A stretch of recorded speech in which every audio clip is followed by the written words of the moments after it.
Pareho lang ang rim, hinuli din siya. Anong violation? Pareho din, modified tire.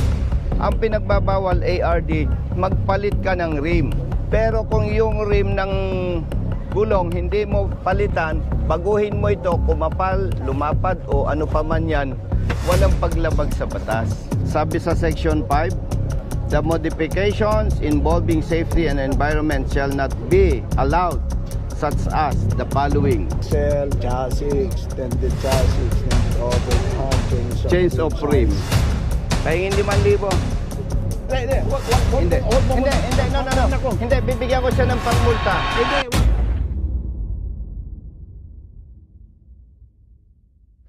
Ikaw yung may ticket na pero hindi pa natubos. Opo, hindi mo. Nasaan?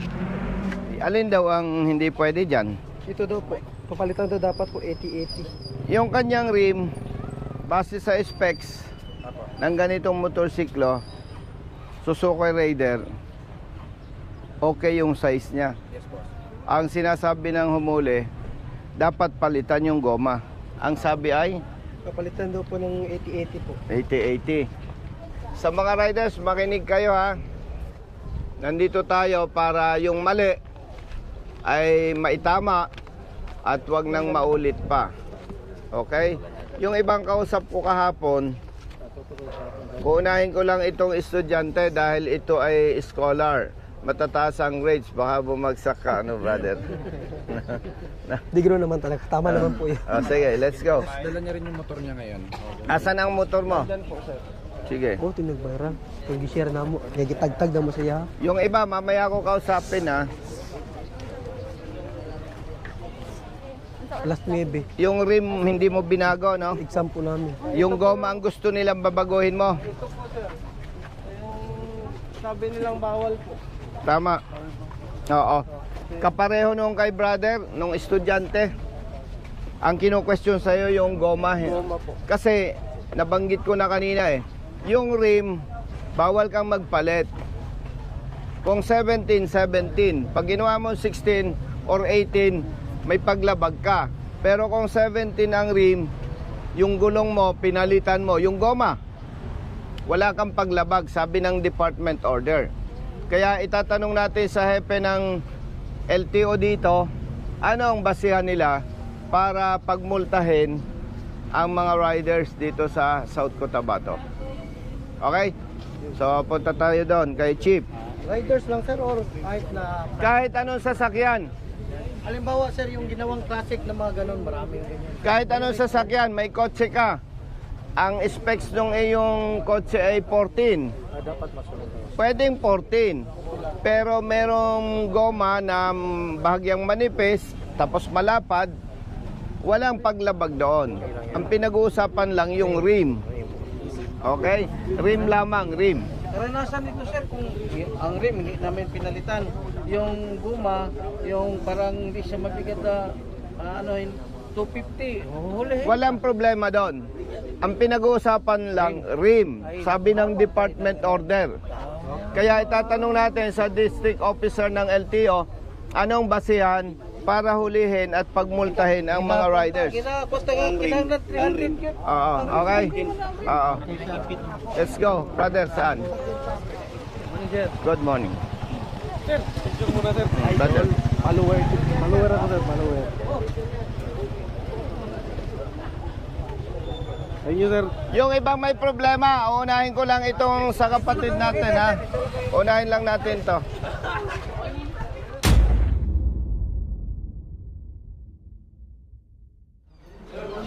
Good morning, brother. Muslim brother? Yes. Sir, pasok po kayo. Hintayin ko lang. Ma'am, good morning. Ma'am, by the way, public service, naka-video tayo kasi wala tayong pag-uusapang personal. College student ka, no? Opo. Nahuli, ma'am, itong rider. Kailan po yan, sir? May petsa dito, September 10, 2025. Sino po ba itong enforcer mo na ito? Pwede natin ma-check sa law enforcement, sir? Ma'am, pakisabi, isama natin yung iyon chief. Ma'am, with all due respect, I suggest yung chief ng law enforcement mo, puntahan natin yung motor para mas madali mag-explain. Yes. Opo. Ito yung chief Brother. sa law enforcement. Ikaw ang chief ng law enforcement? Naalarma kami, brother.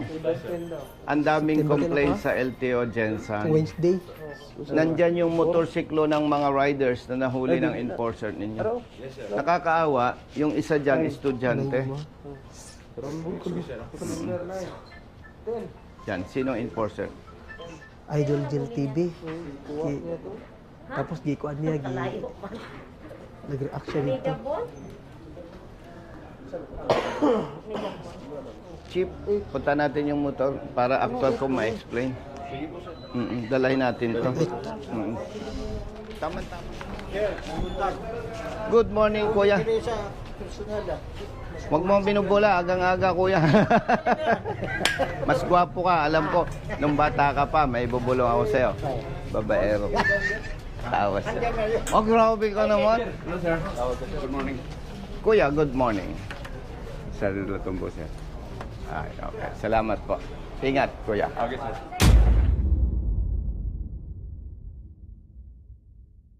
Taga rito ka. Opo, sir. Tugong din na po, pero from Marawi City po, sir. Kapatid na Muslim ka? Yes, sir. Paranaw. Alam mo, brother, ang gusto lang naman natin, tamang Issues po, kuya. apprehension. Opo, sir. Dapat lang, sir. Palagi kitang napapatawid sa ano, sir. Brother, ikaw ang inspector? Yes, sir. Good morning. Nandito ako, hindi para makipag-away sa LTO. Yung mali na panghuhuli ng tao natin, gusto nating i-correct kasi kawawa ang biktima. Tama, sir. Tama. Ito, estudyante. Minamadali ko lang dahil may exam pa siya. Paano ang pagkahuli sa'yo? Malit daw po yung gulong ko sa unahan. Ano daw ang mali dyan? Dapat daw po, palitan pa daw ng mas malaki nito. Yung 80-80 daw po. Kasi hindi daw pasok sa standard. Merong department order. Ang subject, Harmonization of Motor Vehicle Classifications of LTO and LTFRB. Under Section 5, Guidelines and Requirements in the Classification and or Registration of Modified Motor Vehicles. Sinasabi po sa 5.2, the modifications involving safety and environment shall not be allowed, such as the following. 5.2.1, axle modification. 5.2.2, chassis Modification. modification. 5.2.3, extended chassis or body. 5.2.4, additional sidings of dump trucks. 5.2.5, extended overhang. And 5.2.6, change of rim size. Ito, hindi nagpalit ng rim.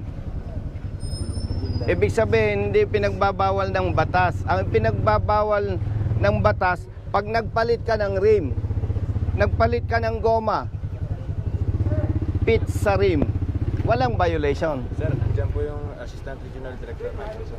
Yan. Chief, good morning. Thank you again. Nagkita tayo dun sa Congress. Salamat. Ganito ARD. Yes. Una sa lahat, hindi natin pwedeng ipagtanggol yung mali. Tama. Ang gusto lang po natin ARD, tamang apprehension. Kasi katulad nito, estudyante, ang multa 5,000. Kawawa naman. Ang pinagbabawal ARD, magpalit ka ng rim.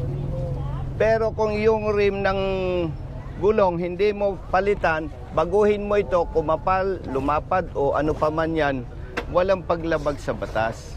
Nandito yung ticket nitong estudyante. Nilagyan mo ng under protest? Naka-under protest ka?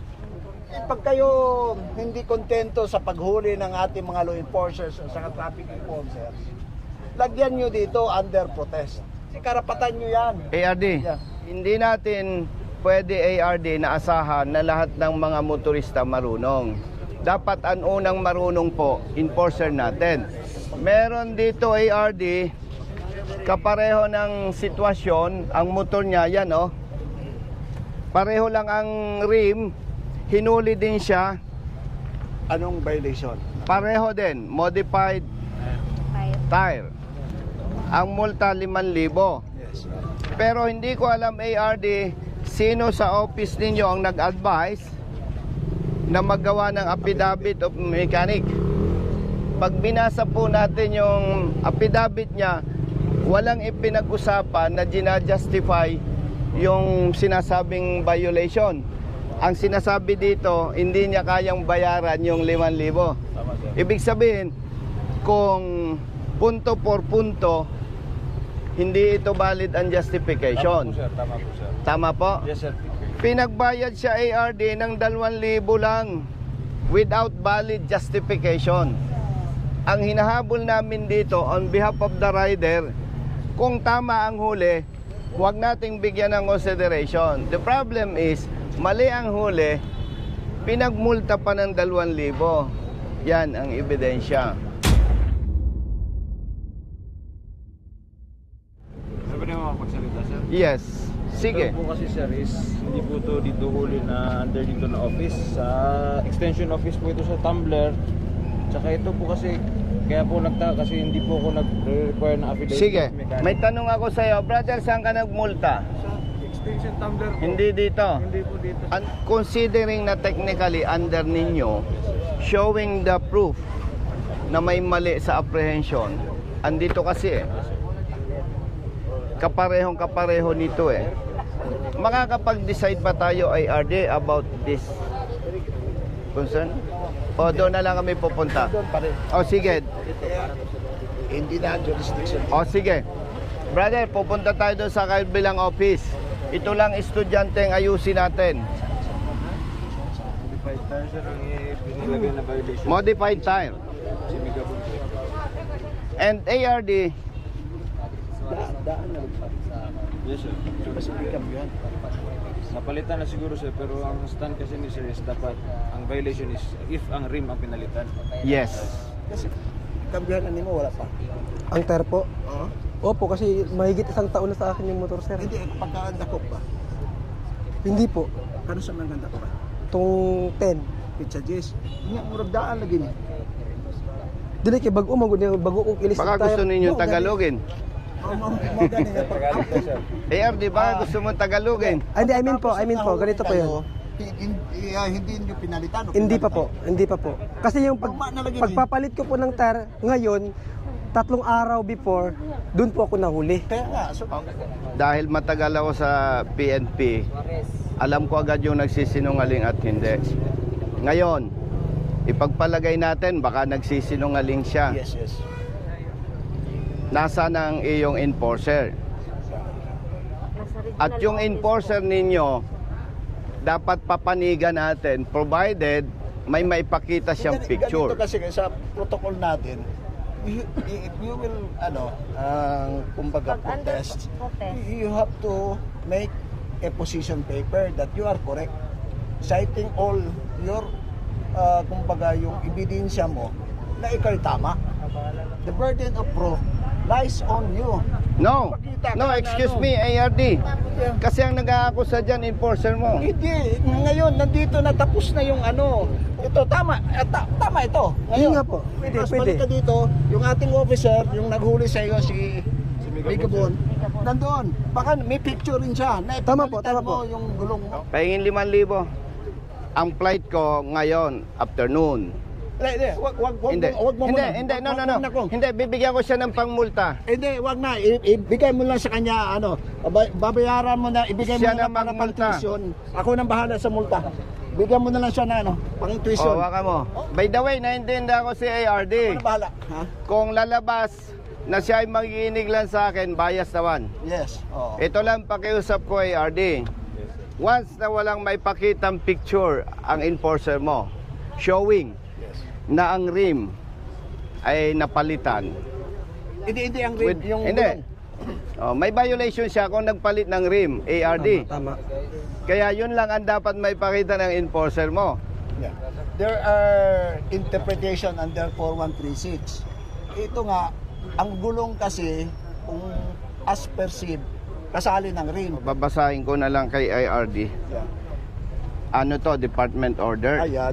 Sabi sa section 5, the modifications involving safety and environment shall not be allowed, such as the following. Yan. Axle, chassis, extended overhand, Change of rim. size, modification man ba? Rim size lang ang tinukoy, ARD. Kasi po, pwedeng kung akin ito, pwedeng palitan ko ito kung anong gusto ko. Medyo malapad, medyo mataas. Kasi ang pinagbabawal lang, ito, hindi ko pwedeng palitan.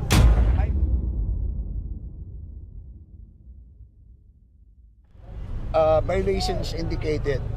So magkaiba na. Tire at saka rim. Di ba?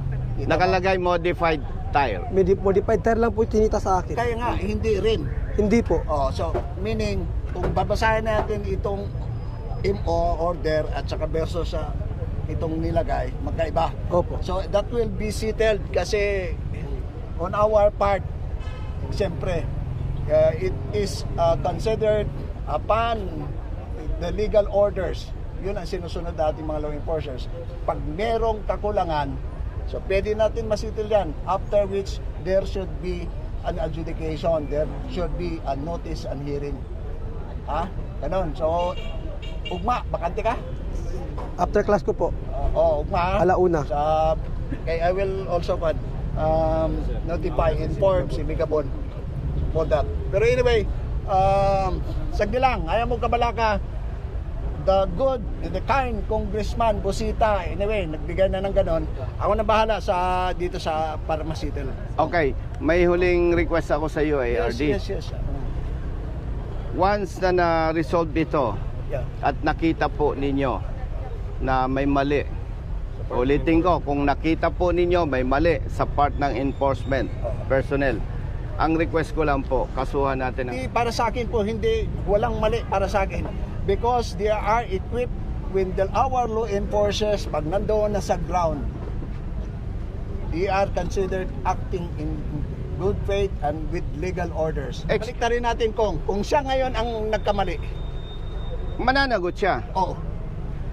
Nga na. Di ba magmulta siya? Yes. Ay kung mali ang enforcer natin, halimbawa lang, I am not saying na mali nga siya kasi may proseso. Yes.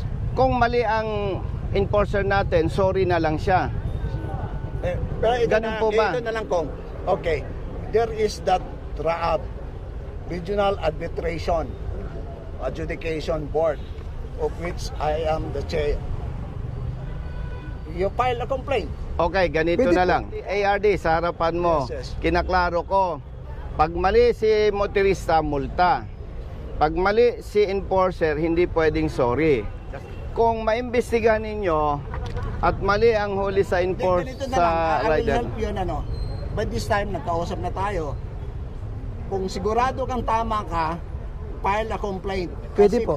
Pagkatapos niyan, we will convene the board, the Administrative Arbitration Board. By that, kung tingnan natin doon, kung tama ka o mali, Pwede po. para doon, kami kasi, Kong, recommendatory lang ako, being the chair. Meron tayong director at meron tayong ASEC. sabi ko, after investigation, kung lumabas na may violation siya, multa siya. Yes. Kung lumabas, base sa legal documents at ebidensya na enforcer, kung lumabas na mali ang enforcer mo, ang tanong ko, ang request ko pala, sorry, bigyan ng administrative sanction yes. after Ganun talaga. investigation. Oo. And tayo naman, walang personal issue. Yes. Ang issue lang dito, public interest.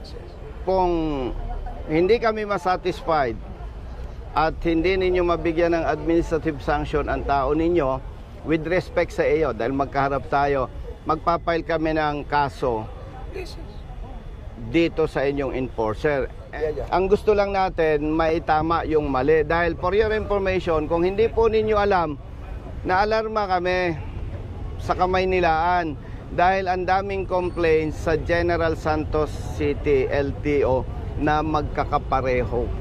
Kaya nga, bago ako pumunta ARD, nagbasa ako, nag-research ako at may dala akong department order, may dala akong specs nandito. And with respect sa iyo, okay, re-respetuhin ko yan dahil wala dito enforcer, kaya nga hinahanap ko eh. At alam ko naman na hindi tayo magiging bias, ARD. So, brother, we are hoping at nagtitiwala tayo, hindi naman sila magiging bias. Sana po. Meeting nyo. Yan. Nice meeting you, IRD. It's in the interest of service. Di ka nag-iisa, basta nasa tama may kakampi ka. Nandiyan si Colonel Busita, nandiyan si Colonel Busita. Huwag ka nang mangamba, di ka nag-iisa, basta nasa tama may kakampi ka. Nandiyan si Colonel Busita, nandiyan si Colonel Busita. Bilat sa init, minsa'y basa din ng ulan. Pawis na gumuguhit sa mismo ring katawan. Kadalasang sumisingit, pagod nararamdaman. Ngunit diretso sa pagpihit, kumalaman ng tiyan. Bawat daan ng masikip, pinipilit malusutan. Marating lang ang lugar na dapat kong puntahan. Maihati